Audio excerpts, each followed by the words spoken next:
My name is Emanuela Marina Akusia Numaji. I have one son, and I'm a support coordinator or case manager for children with disabilities in the United States. All right, so I got married in August of 2021, and prior to that, I literally just moved my whole life back to Ghana because I was willing to settle in Ghana and then start a business. So I moved to Ghana, got married in August, and then in September, it was funny because my little sister in September, I was like, oh, I'm missing my period. Why is my period so late? Honestly, I did not think that, I never thought of pregnancy. So she kept laughing at me. She's like, oh, you're pregnant. I said, oh, no. It can't be true. I'm here for business. I'm in Ghana for business. No pregnancy now. But then after a week, it was still, late. And then I went to check one morning. My husband got me the pregnancy test. So early in the morning, I tested and I was pregnant. And it was so two bold lines, so strong. But yeah, that's how I found out I was pregnant.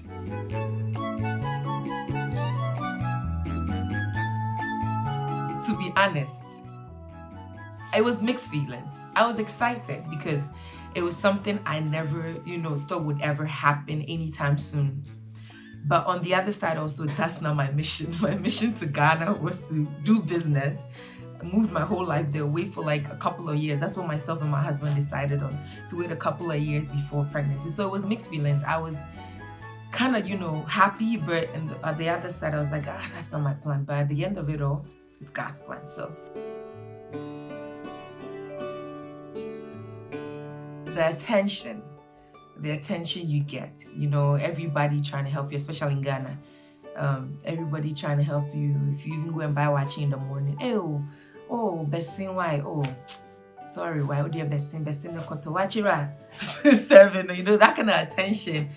People seeing that you're pregnant, people being excited for you. So yeah, the attention and the care.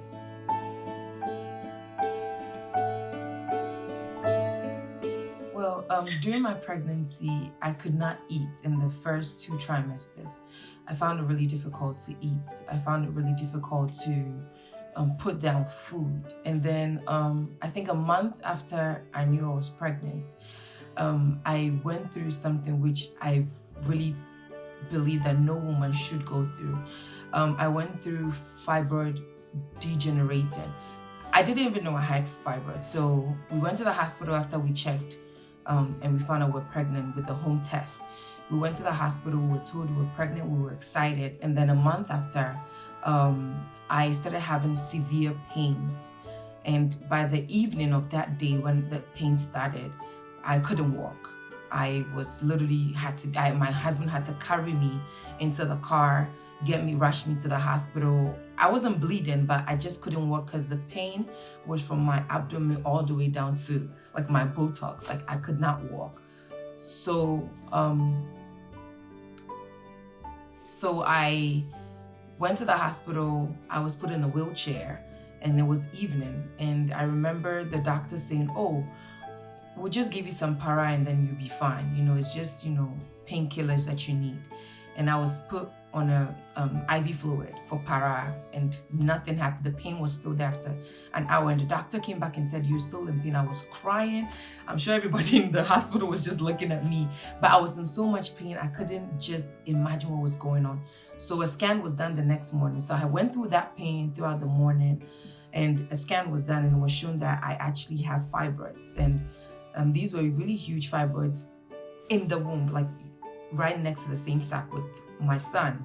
And they did not know, I did not know it was every day. I did not know I had fibroids prior to me even getting pregnant. So they started putting me on the narcotics, the morphine. They started putting me on tramadol and that would not help. The best one was morphine and that would be for 30 minutes. I would be put on it, I'll feel better, and then within 30 minutes, the pain is back again. So I had to be constantly being put on medication. And the doctor did advise that the more I get put on medication, the more it affects the development of the child. So I was told to try and endure the pain. I stayed in the hospital for a week, and I didn't even like the hospital. I'm not the type who really likes hospitals, so I had to fake like as though I was okay so I could come home. And even going, they put me on tramadol, they gave me some morphines tablet wise to take. I got home and I told myself I wasn't going to take it, and the pain subsided. So the doctor advised me to fly out if I could, because they don't know what else to do with it. And the fact that the fibroid was in the same place with the baby is very dangerous to the baby. I was told by the doctor that I would be going under CS because of the position of the fibroid. There was nothing they could do. And the fibroid degenerating is pretty much the fibroid and your son struggling for blood to survive. So when the fibroid becomes, or the tumor or the growth becomes flaccid, it needs blood to, pump it back up, something like that. But it was, struggling for blood with my son.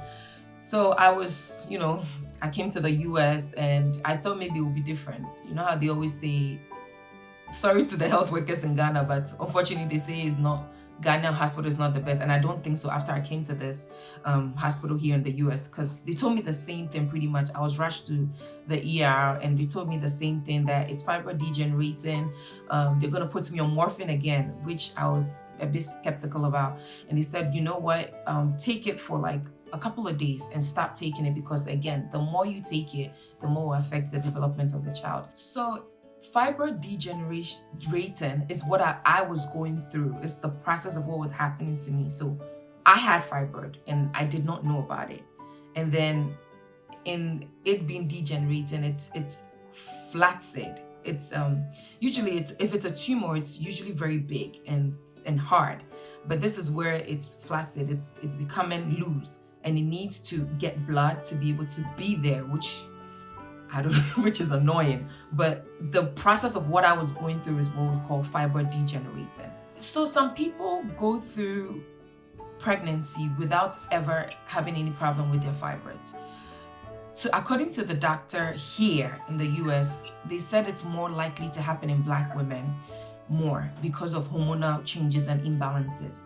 And it could happen to anybody, but not to that extent, because I couldn't walk. Like, it was really bad. Like, I couldn't walk because I don't know how to describe it, but my Botox was in like constant electrical shock, like literally, like just my nerves just hurting, like back and forth. So it was very painful. So it happens, but not most likely to happen to everybody. So I did ask the doctor if they can go in and take the fibroid out and, continue with my pregnancy. I don't know how the health thing works, but they said with the position of the fibroid, because the fibroid was in the same place with my son. So anything disrupting the growth of the child is gonna, mess up my pregnancy. So they couldn't do anything about it. All I had to do was to manage, pretty much, just manage the pain, and then hope for the best.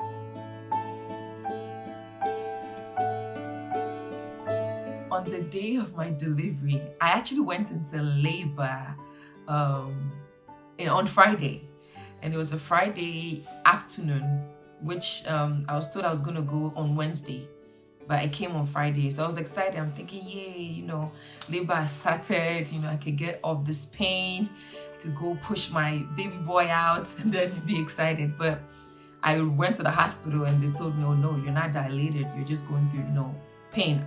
They said it was Braxton Hicks.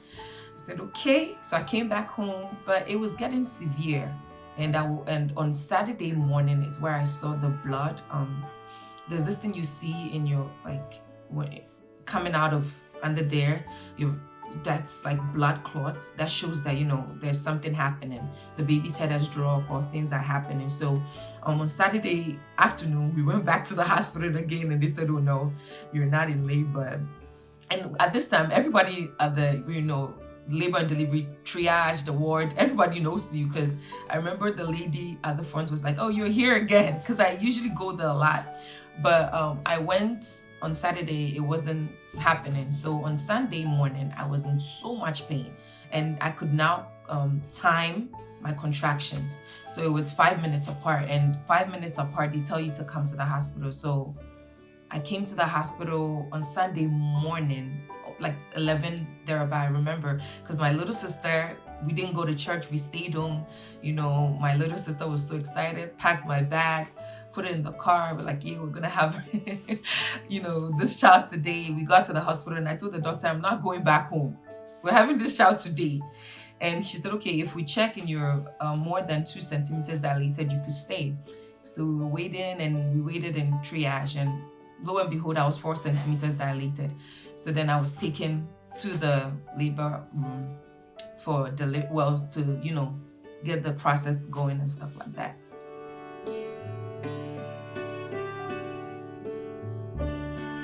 So my water, you know how they say, oh, my water broke. And no, it didn't break like that. The doctor had to break it for me because they wanted me to, you know, fast forward the dilation. So she went in and then just poked it with something. She just poked it and then it gushed out. And that was supposed to help with the dilation process. But I was in the hospital Sunday morning. It didn't break early. It didn't break naturally. The doctor had to, you know, poke it.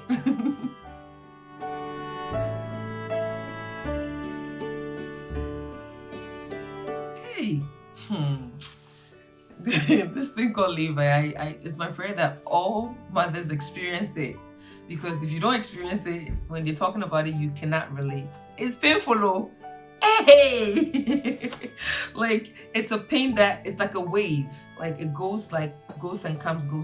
So my labor pretty much was painful, and because I had gone through so much pain throughout my whole pregnancy, almost all my pregnancy time, I was scared not to go. I didn't want to go through the same pain again or a similar pain. So I made sure that when it was 6 centimeters and I wasn't dilating anymore for hours, I asked the doctor that I wanted to get epidural.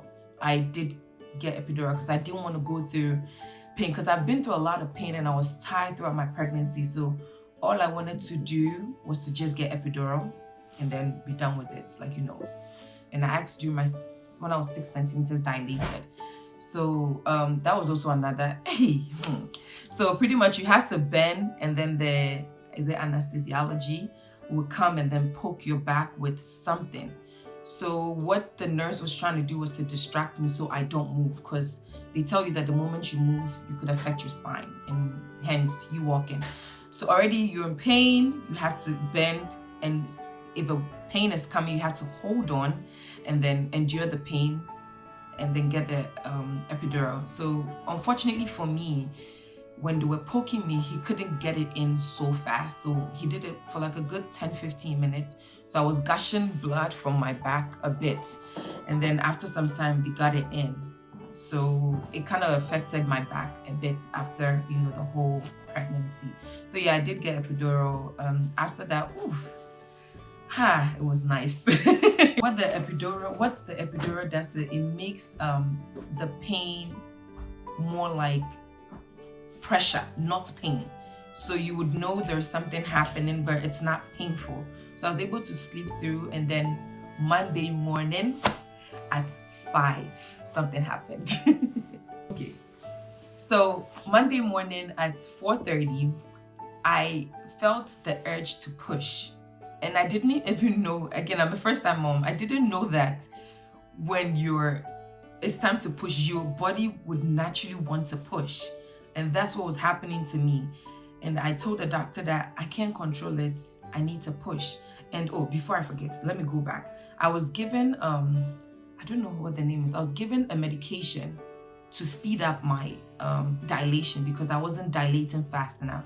And since they bust the water, they didn't want the child to, you know, go through any distress. So I was given, I think it's Pitocin, I'm not sure, but I think it is, where they gave it to me through my IV, and within like minutes, that kind of, you know, pushed the whole labor or dilation to go from 6 to an 8. And then I said to the doctor that if I kept hitting the call bell, that my mom should go get somebody. If you don't, I'm going to push this baby out, because I couldn't hold myself. So when they came, she said to me that, oh, hold on, let me get my gloves, you know. And I said, no, I can't wait. I need to push like now. So she was like, okay. And then she just took the gloves, put it on. And she was like, okay, are you ready? And there's a thing they say, which is pretty cool. They say, oh, it's it's a birthday party, put on your birthday suit. So all the nurses and the doctors put on their birthday suits, and they rush into the room. And then I pushed, and from 4, I remember it was 4:45 till 5:07, I had pushed my baby out. And I remember when I was pushing, they said, keep pushing, keep pushing. So first they turned me to the side and they said it helps. So I turned to the side, so I was pushing on my side. I had my body turned sideways, and then I was pushing, and that kind of dropped the baby's head. And then the next step, they asked me to lie down the regular way, pushed my leg towards my breast area, and then asked me to push every time I felt a pressure, which is the contraction. So I pushed, and then 5:07, baby boy was out, and it was amazing. And I kept asking them, "That's it? Did I push? Did he come? What's happening?" Because he wasn't crying then, and then they kind of rubbed him a bit, and you hear the wah wah, which is a relief and excitement. And the interesting part is, they said you push out your placenta. I had done research, but I didn't push out my placenta. They kind of pushed my belly, and when they pushed it, it just came out of me. But I had a tear. I had a tear which they sewed, and I didn't even feel it's happening, but they sewed me back up again.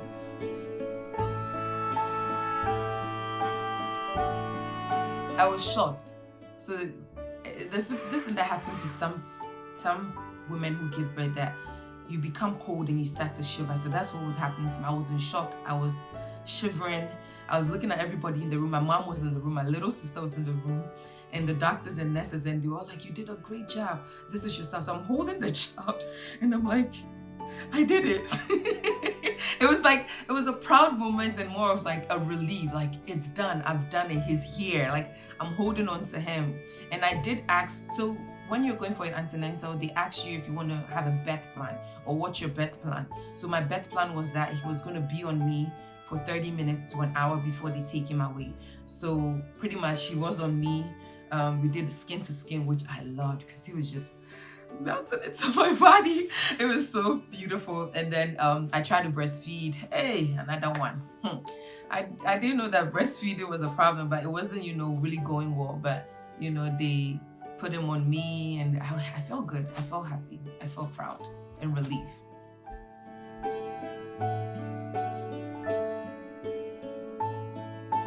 Of course, there's been a lot of adjustments, like a lot. It's like literally you're taking care of another human being. So it's a lot of work. Sleep is gone. I used to love my sleep, but now I have to, compromise.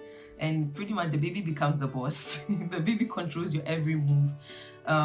You want the best for the baby, so you do whatever you can do. You forgo sleep, you forgo your social life sometimes, which can be hard for some mothers. But forgoing that and taking care of your baby, being there for your baby, providing for your baby, and it actually motivates you to do better in life because you want to give more to that baby. So it changed a lot of things. My mindset, my social life is no more the same, but I wouldn't change or trade it for anything. And it did have effect on my health also. Yeah.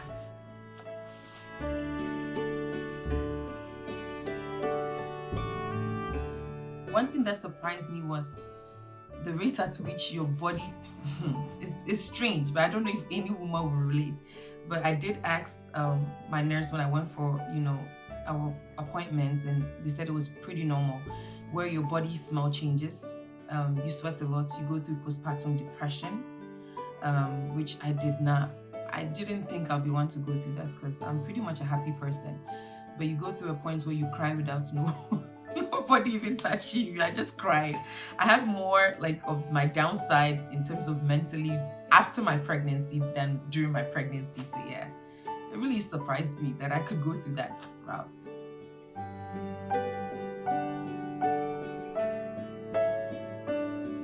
Yes and no.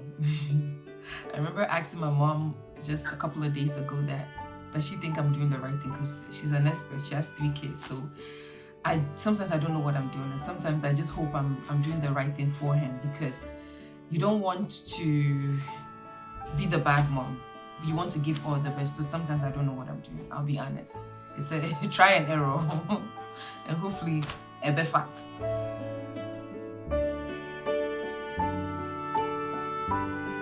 Oh yes, health-wise, my body changed.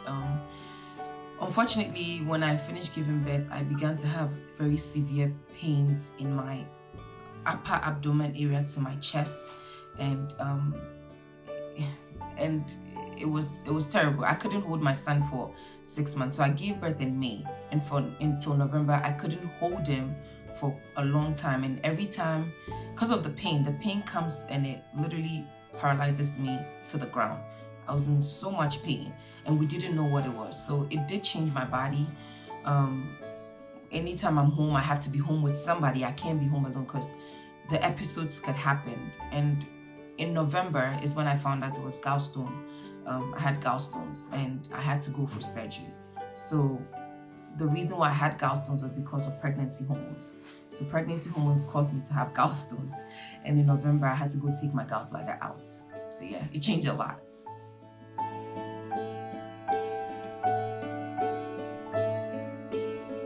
Oh, sleep.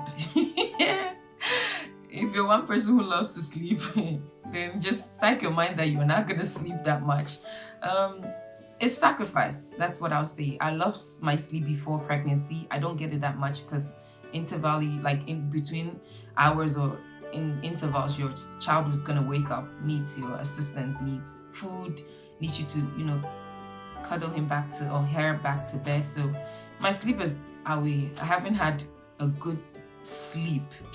The sleep that when you sleep, say yes, you have slept for like a year now because he's 1 year. So yeah.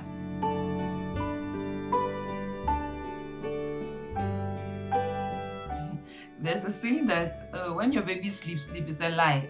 Don't sleep. That's where you get to do your own personal stuff or even the baby stuff. So when the baby sleeps, I'm cleaning, I work. So I do some work. I'm in school. So I do some school work if I can, or literally 24/7, your mind is on what also to do for your child. So my son is now doing solid. So when he sleeps, that's when I think about ways, what to cook, what to have for lunch, for breakfast, what's going to have for dinner. So I'm always constantly moving. It's not when your child sleeps, you should sleep. It doesn't work for me, and I don't think it's a realistic advice, but yeah.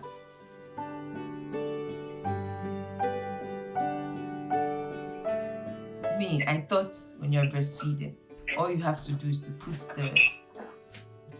your breast in the child's mouth, and then the child will know what to do. But no, my son had issues sucking from the hospital. So when we came home, we had to go see a lactation consultant. So I would go, and during that time, he had to be on formula. And I always advise mothers, I know it's best to breastfeed, but if at that time your child is not getting the milk from your breast, you could substitute for formula till you figure it out. So we had to go to a lactation consultant a couple of times. They would, try to get my bruise into his mouth. I had to position it in a certain way, his head in a certain way, so he could be able to latch on and then suck the breast. So it was pretty tough for a month before he got a hold of it. And when he got a hold of it, he didn't want the bottle again. It's been breast milk, so he started eating solids.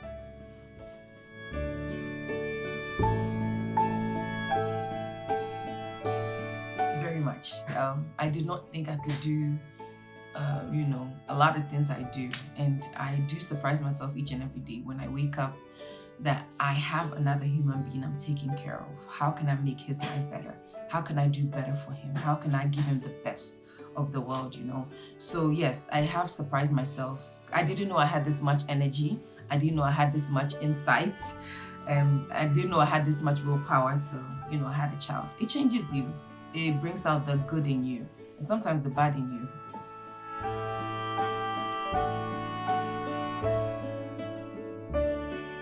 Yes, I am back to work. I started working actually this year, May, after a year, due to all the complications I had with going to surgery.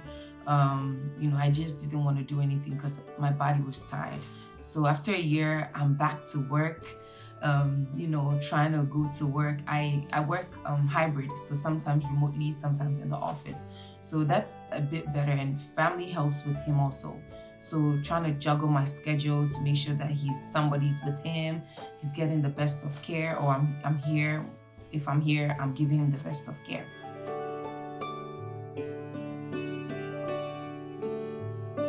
If you're going out, you think to yourself, when you start packing the diapers and the clothes and the wipes, you ask yourself, is it worth going? If it's not worth going, then you just put it. That's pretty much, you weigh it. You weigh the importance of wherever you're going, because going with a child is like literally carrying the whole thing, like the whole house, everything in the house, to make sure that the child is comfortable. So I kind of weigh it. If I feel like it's not something I have to go, it's not that important, I don't go. And if I'm going, I'm packing diaper, I'm packing wipes, I'm packing extra clothes, I'm packing toys, I'm packing food, I'm packing everything, a sweater because it could rain, an umbrella. Hey, you pack everything. Sometimes I even forget to even pack stuff for myself. Like last time I remember going out with no earrings, nothing. I just was walking out and I had everything with me. I was like, oh, it ran there. Am I, bro?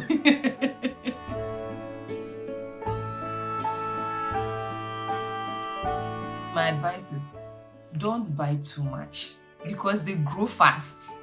I didn't know my son would not fit into his 6 months when he turns 8 months, so they grow fast. I had to learn the hard way not to buy a lot, buy few.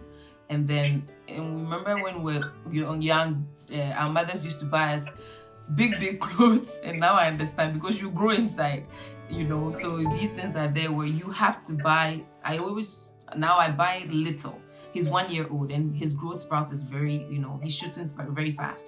So I buy 1 year olds a little bit, and then I buy ahead of time also. I buy 2 years, 3 years ahead of time. So when it happens like that, he always has clothes to wear. But I love to shop for him.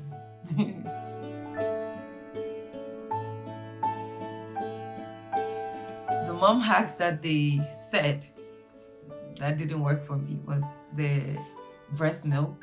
To get more breast milk, drink mashke, drink a lot of soup. It didn't work for me because I drank soup, I drank mashke. I would drink, things that are more like the rich things, but it didn't work for me. It came at its own time. It took time to come as he got, used to latching on my breast and then sucking on my nipple. It kind of stimulated it, but the palm nut soups and the mashkes and all these, it didn't work for me, honestly. And when they say the hiccups, honestly, I didn't really put the thread there because I didn't believe in it. But what I knew helped was he breastfeeding when he has hiccups. I'll breastfeed him, and miraculously, or some way, somehow, it would, stop the hiccups.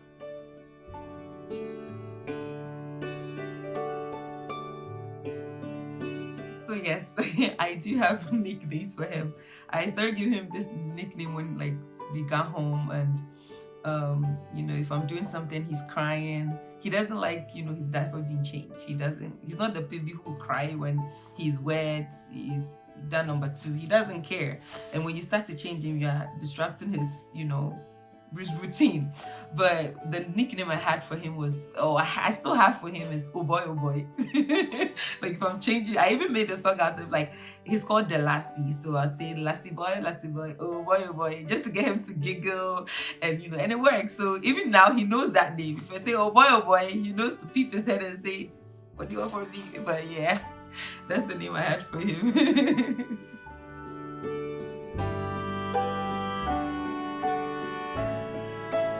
The most challenging part about raising my child is to be intentional.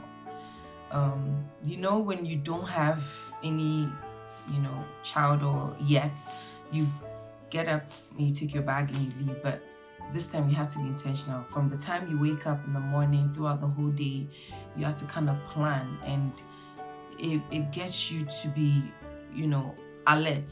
It has changed a lot. I have to be more intentional about what I do for him, what I cook for him, what he's learning from me, what he's watching on TV.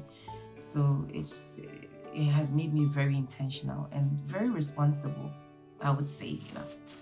I say for myself, I become responsible because it's a whole human being. And as I said earlier, I want the best of the world for him. So I'll go above and beyond to give him the best.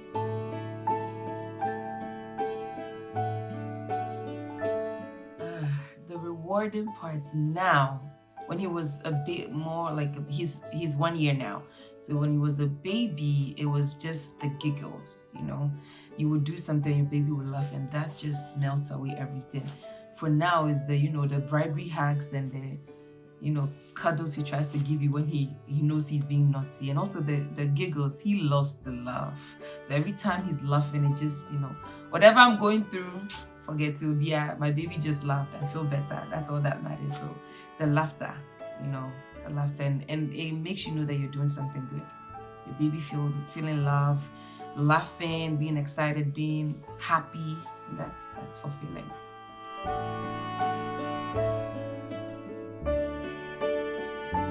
My advice is that first, every young woman from a teenage age, please go check. It's very important. If I had known, maybe I would have done certain things better. If I had known that I had fibroid before I had a child, I might have, you know, done certain things, gone to see the doctor early, gone to the gynecologist early, but I did not know. So I'll tell every young lady to go check to make sure that you're good, you know. And secondly, I would say to every mother that if you think to yourself and ask yourself if you're doing the right thing, then maybe you are doing the right thing. For you to stop and think about if you're doing the right thing for the child, then I think you're doing the right thing. So go check. If you have fibroids, please go check. It's very important. And secondly, if you think or you ask yourself if you're doing the right thing for your child, I strongly believe you're doing the right thing for your child, and you're doing great, mother. All right, so I just also wanted to thank God for how far He has brought me, especially in my pregnancy journey. It has not been easy, but He made me know that He actually has given me grace, and I'm so grateful for that. And I also wanted to thank my family, especially in the US here. Without family, it's hard to do stuff, and I'm so grateful from my labor, my pregnancy time, throughout everything, through even up till now, my sisters, my mother, my aunties back home. I'm just so grateful. If I should go on, I'll just go on and on, but I just want to say thank you to everybody, and God richly bless everybody, and I love you all. And my husband, God bless you.